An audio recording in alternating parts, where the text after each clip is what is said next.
Type 2 diabetes is most common in people over the age of 45, and that can spell big trouble.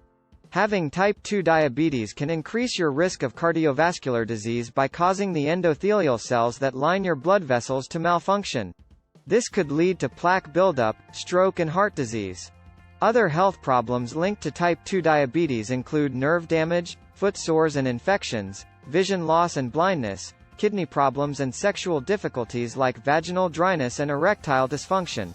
Given all this, it's important to do whatever you can to reduce your odds of developing type 2 diabetes or to properly manage the condition if you already have it.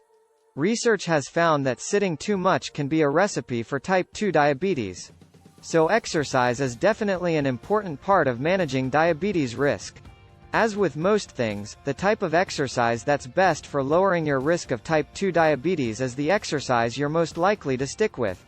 But if you're not someone who enjoys intense gym workouts or vigorous aerobic activities like running, I have some good news for you. Walking is a great way to reduce diabetes risk. According to one study, participants who didn't walk were up to 66% more likely to develop heart disease and diabetes.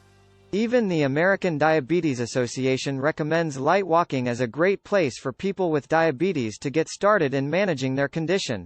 This is especially effective when done after eating. At least 2 studies show walking after a meal has a greater effect on lowering blood sugar than walking at other times during the day. How long or far do you have to walk to lower your diabetes risk? As with most health conditions, it appears the more steps you take, the better your protection against developing type 2 diabetes.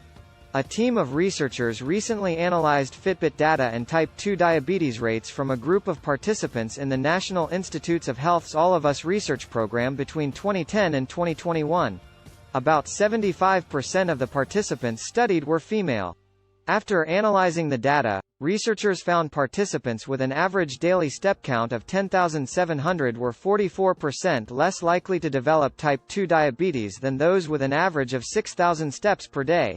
This appears to be true regardless of age, sex, body mass index or the amount of time spent sedentary. The researchers recommended walking at least 11,000 steps per day. If you find it a struggle to reach 11,000 steps a day, you might want to try breaking it down into more manageable chunks instead of doing it all at once. For instance, it takes about 10 minutes of brisk walking to hit 1,000 steps. So if you aim for a 10-minute walk every hour you're awake, you'll exceed that 11,000 step goal. Next, let's look at the mistakes that can ruin your healthy walking habit.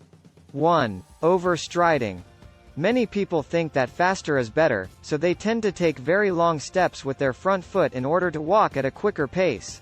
Research done with soldiers showed that those who were shorter in stature ended up with more stress on their lower leg joints, since they had to overstride in order to keep up with the marching rhythm. If you want to walk faster, take shorter steps with your front foot. The real power in your walk is in your back foot as it pushes off and pushes you forward. Let your back leg be the one with a wider stride. 2. Walking flat-footed. Instead of rolling through each step from heel to toe with your front foot, you're landing flat-footed.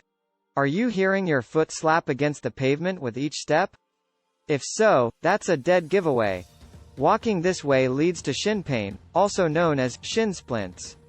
Flat-footed walking is often due to wearing improper shoes. 3. Not using your arms.